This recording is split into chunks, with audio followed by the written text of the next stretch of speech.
Chers auditeurs, Dear listeners, bonjour. welcome in Comme d'Archi Podcast Season 3 Saison 3, dans le monde fascinant des architectes. and in the architectural projects. Je suis Anne-Charlotte Deponte, passionnée d'architecture et docteur des universités en histoire de l'archi. I am one of the spokespersons of Anne-Charlotte, who is a PhD in architecture history. Merci Thank you d'être avec moi aujourd'hui. to be with us today. Et And maintenant, now, lundi en français, place au talent. and Wednesday, let's talk projects. In English, of course.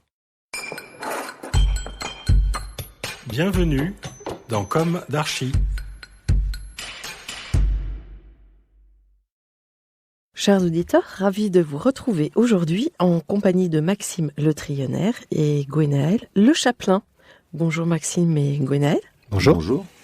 Bienvenue dans Comme d'Archi. Vous êtes architecte et à la tête de Alta Architecte Urbaniste. Votre agence est basée à Rennes et compte près de 40 salariés. C'est à peu près ça, un peu moins ? Un petit peu moins, on est 35. 35.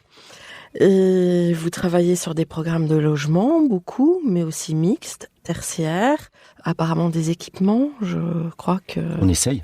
Oui, mais vous avez quelque chose sous le coude. C'est pas toujours si simple, mais on essaye de se diversifier, effectivement. Avec une échelle de projet assez conséquente, et surtout dans l'Ouest, mais aussi en région parisienne. Tout à fait. Jean-Louis Violot, sociologue, a écrit vous concernant « Si les architectes veulent éviter de parader dans un univers fleur bleue, ils doivent prendre en charge la résistance du réel. » Pour ce faire, Maxime Le Trionnaire et Gwenaël Le Chapelain combinent au sein d'Alta des propriétés contradictoires entre liberté, diversité et maîtrise dans le sillage de leurs rassurants aînés Jean-Luc Le Trionnaire et Alain Tassot. Un papa architecte en vue. Un petit peu. Si vous le voulez bien, vous allez nous raconter tout ça et on va commencer par le début. Quels sont vos parcours respectifs ? Quelle a été votre jeunesse ? Où se sont ancrées vos envies d'architecture ? Et quelles ont été vos études ? On commence par Je vais commencer. Gwenaël. Du coup, ma jeunesse s'est passée au bord de l'eau, dans le Morbihan. Beaucoup de dessins. C'est quelque chose qui est récurrent et qui est là depuis le départ. Ce qui m'a vraiment donné envie de faire architecture, c'est une rencontre en fait, comme plein de monde. J'ai découvert en fait la maison d'un voisin qui est Gustave Gauthier, qui est un artiste multifacette, qui a fait sa maison, mais qui est à la fois donc architecte d'intérieur, peintre, sculpteur. Donc, Où exactement ? Vraiment les pieds dans l'eau à Etel, Belzun. Ah, Etel. Et c'est vraiment ça qui m'a nourri et qui m'a donné envie de m'orienter vers cette branche pour essayer de un petit peu marcher dans ses pas.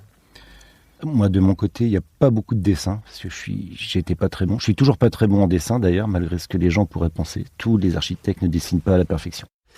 Moi, ça s'est fait de manière un petit peu naturelle. On a parlé de mon papa tout à l'heure. Effectivement, moi, j'ai un peu baigné dans cet univers-là, sans même m'en rendre compte. Donc, ça a été, pour moi, assez naturel de m'orienter vers ça. J'avais envie, petit, de devenir architecte international, un peu pompeux. On n'y est pas parvenu, en tout cas pas encore, et je doute qu'il nous reste suffisamment de temps. Mais voilà, moi, j'ai un petit peu traîné mes guêtres dans les bureaux de dessin des agences où il travaillait. Ça me rappelle tout un tas d'odeurs à l'époque. Parce qu'il était en agence. Il était déjà en agence, il travaillait en association dans une grosse agence rennaise avant de prendre son envol et de s'associer avec Alain Tassot. Donc vous avez repris son agence.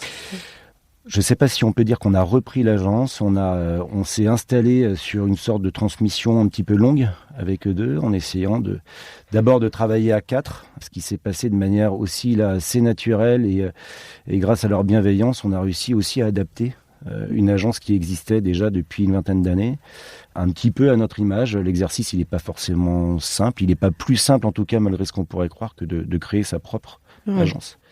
Ça pose un tas de questions, mais aujourd'hui, on arrive avec un bel outil qui nous permet de nous balader un petit peu et puis d'aller explorer un certain nombre de territoires architecturaux. Vous êtes rencontrés à l'école ? Vous avez fait l'école d'archi de Rennes ? Pas du tout. Pas du tout. On a fait l'école en fait de Nantes.